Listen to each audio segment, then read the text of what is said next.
Bonjour Monsieur le député. Bonjour et bonjour à ceux qui nous regardent. Bonjour Antoine Vermorel-Marquez. Vous êtes un tout jeune élu, j'allais dire au niveau national, mais aussi élu local. On y reviendra plus tard. Moi, je voulais vous poser une simple question pour démarrer. C'est qu'est-ce qui vous a donné envie de vous engager en politique? Et surtout, est-ce que c'était prévu à la base que vous en faisiez votre métier? C'était pas prévu du tout. Mes parents ne sont pas du tout encartés. N'ont jamais été membres d'un parti politique, voilà. J'ai eu cette passion-là qui m'est tombée dessus un peu comme quand on tombe dans la marmite, voilà. Mon premier souvenir politique, c'est 2002, avec le second tour de l'élection présidentielle où Jean-Marie Le Pen se retrouve face à Jacques Chirac. J'avais 9 ans. Ça date un peu. Ça date un peu, ouais. Mais c'est vraiment mon premier souvenir politique. Ça avait été un choc dans la famille. Et puis après, progressivement, je me suis intéressé à la chose publique, lire des articles, écouter les JT du 20h et du 13h, et faire en sorte que les choses évoluent, avancent, de se battre pour son territoire, pour ses concitoyens. C'est ça qui m'a motivé à faire de la politique. Ça veut dire que dans votre entourage, on ne parlait pas politique? C'est pas qu'on n'en parlait pas, mais on en parlait comme dans une famille française, classique. Vous projetiez on n'en parlait pas tous les jours, on n'en parlait pas tous les soirs, on n'avait pas que ça à la bouche. Par contre, au moment des élections présidentielles, des grandes élections, évidemment, mes parents votaient, m'emmenaient avec eux à la mairie, au bureau de vote de Moulins-Cherrier. Et ça a participé aussi à ma sensibilisation, mais ce n'était pas le sujet majeur de la maison. Vous êtes député depuis 1 an à peu près? Oui, un peu plus maintenant. Un peu plus maintenant, ça fait même 1 an et demi, c'était en juin ici, mes souvenirs sont bons. On est presque en 2024. Aujourd'hui, c'est quoi le rôle d'un député? Ce qu'on a du mal à saisir. On se dit que finalement, souvent on entend que le député il est là pour voter les lois. Et puis là, ça fait quelques mois, on entend que des 49.3, donc on se demande un peu quel est son rôle. Et finalement, quel est votre rôle de député de la Loire? Alors le député, il a 2 rôles plus 1.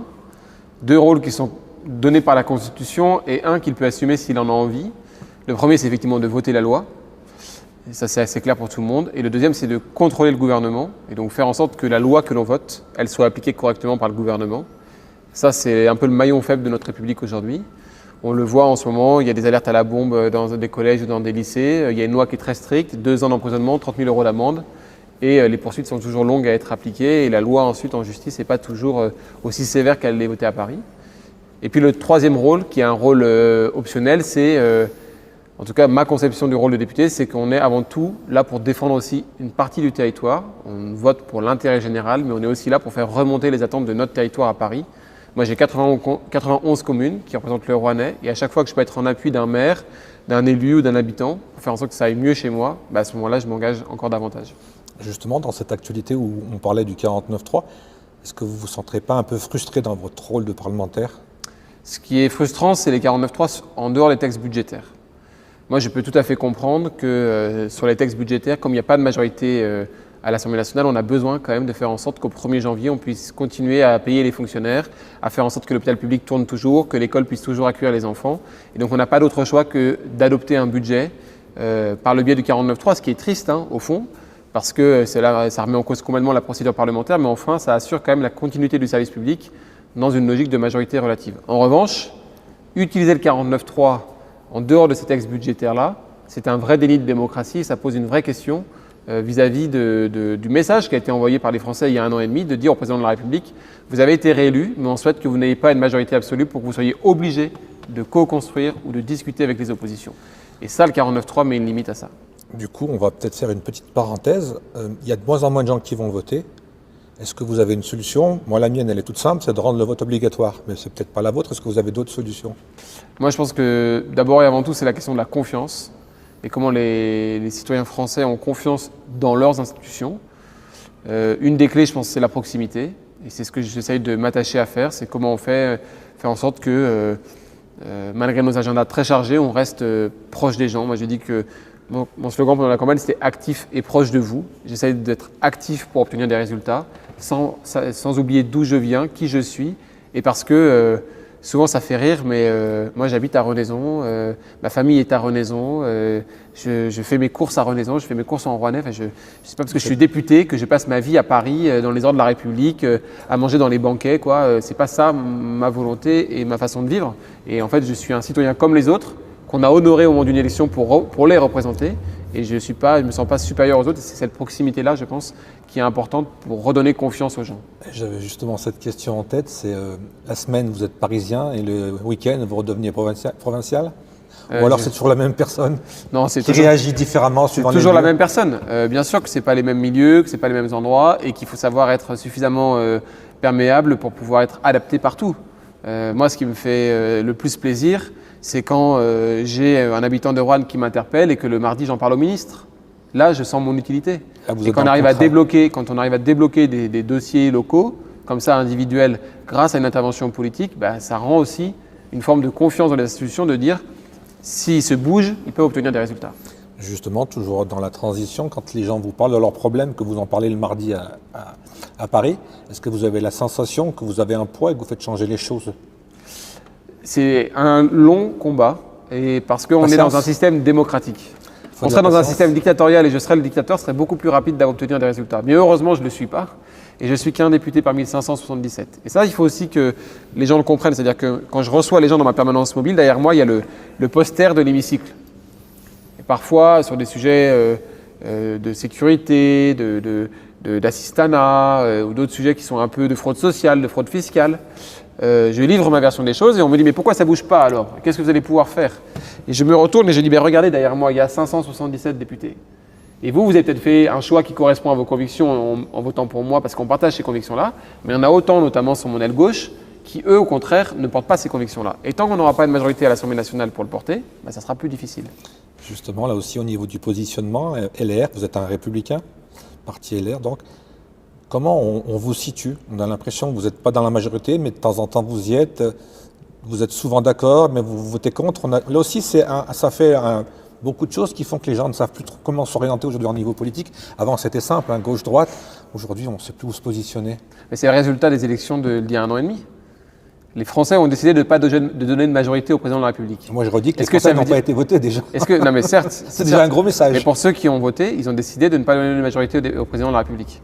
Donc à partir de ce moment-là, il y a 2 possibilités. Soit le pays est bloqué pendant 5 ans, et rien ne se passe, parce qu'il n'y a pas de majorité à l'Assemblée nationale, et on fait des 49.3 sur les textes budgétaires. Soit on trouve des majorités par projet après projet. Et moi, j'ai aucune difficulté à dire que même si je ne suis pas du parti politique du président de la République et que j'ai beaucoup de choses à lui reprocher, qu'il y a des textes, s'ils vont dans le bon sens, je les voterai. Je pense que cette politique de dire, un peu comme la gauche et la droite avant, celle que j'ai connue quand j'étais enfant, quand c'est la gauche au pouvoir, la droite s'oppose, et quand c'est l'inverse, la gauche s'oppose, et puis quand la gauche revient, elle redéfait ce que la droite a fait, etc. Tout ça, c'est un peu terminé. Alors par contre, le problème, c'est que ça crée de la complexité.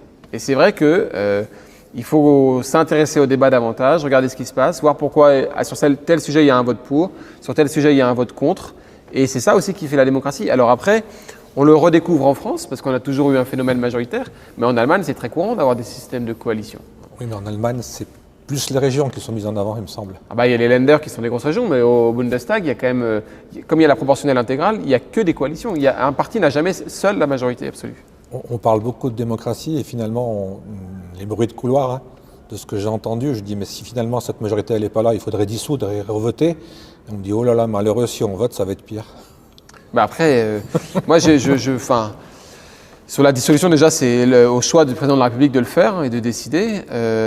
Moi, j'ai jamais peur, j'ai pas peur des élections et j'ai pas peur du résultat des élections. Non, mais je parle pas de vous en tant que tel, je parle de la majorité relative aujourd'hui qui risque de perdre encore des éléments. Aujourd'hui, je pense que oui.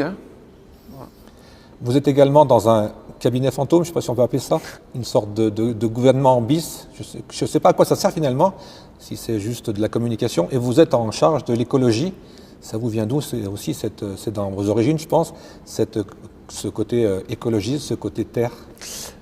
Déjà, mon père est agriculteur, donc j'ai vécu dans la ruralité. Je ne suis pas un écologiste de bureau, je suis plutôt un homme amoureux de la nature et de ce qu'elle a pu me procurer en termes de bien-être, d'apaisement, de relation aussi aux vivants, de respect des uns et des autres. Et c'est pour cette raison-là que je souhaite qu'on préserve ce qu'on a. Valéry Giscard d'Estaing disait « l'écologie, c'est préserver ce qui ne peut pas être reconstruit ». Et je trouve ça très beau et une très belle formule pour transmettre aux générations futures ce qu'on a hérité et qui est un héritage exceptionnel en termes d'environnement. Est-ce que l'économie et l'écologie, ça peut marcher main dans la main ou c'est deux pôles qui s'affrontent? On n'a pas d'autre choix aujourd'hui que de faire en sorte que ça fonctionne main dans la main.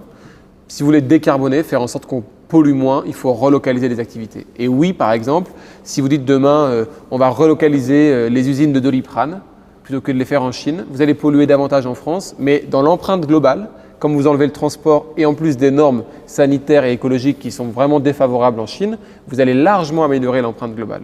Et donc on n'a pas d'autre choix si on veut dépolluer, de faire en sorte de réindustrialiser notre pays et donc de faire en sorte de redévelopper notre économie.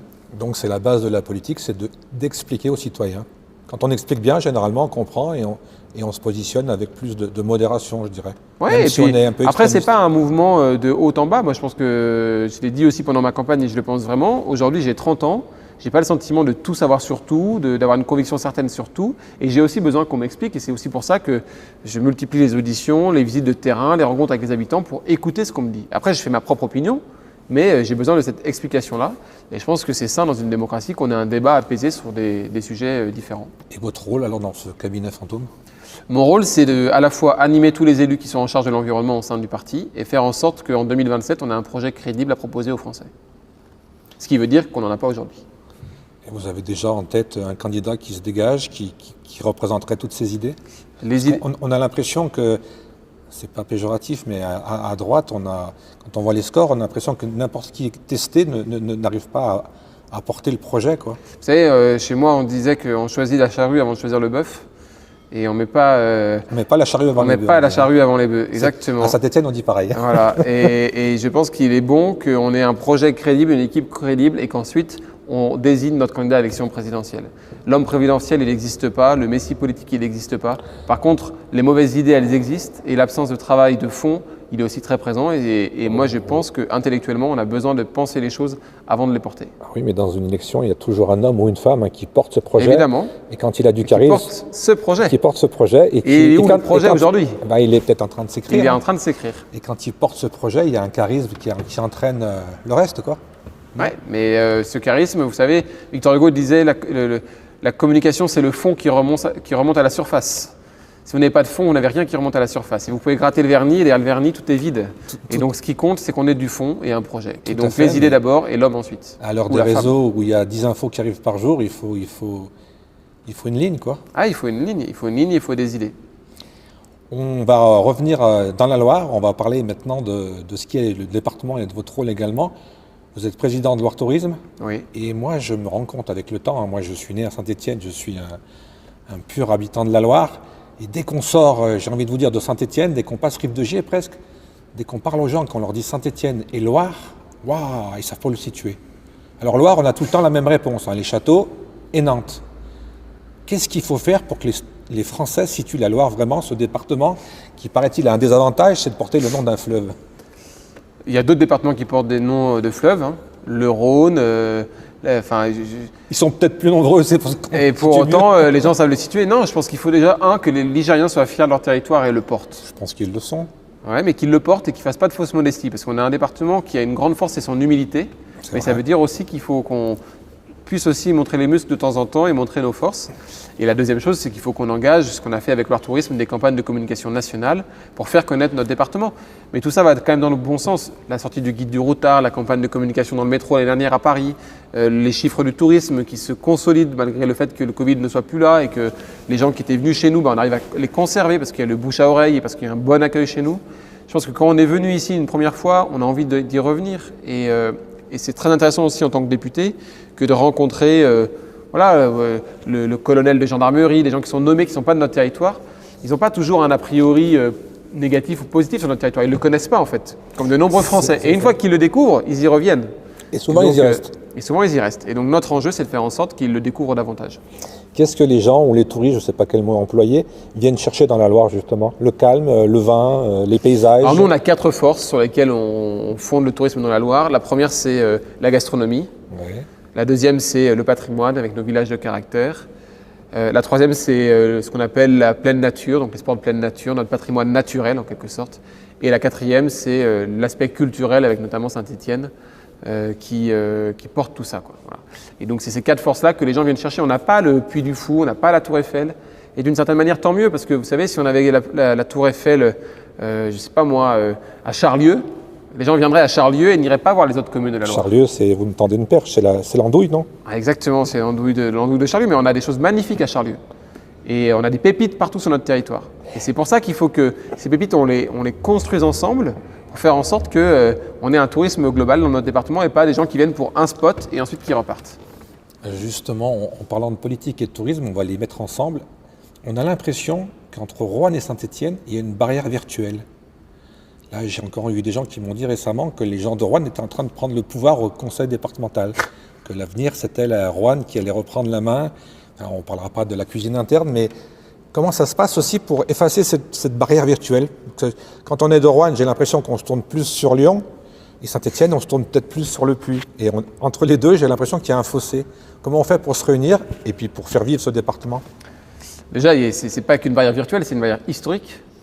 Moi, je parlais de virtuel dans le cerveau. Hein. Oui, bien sûr, mais c'est une barrière historique et elle s'explique en fait. Et moi, je pense que c'est parce qu'elle s'explique que si chacun est fier de ses racines, ensuite on fait un projet ensemble. On est unis dans la diversité de notre département.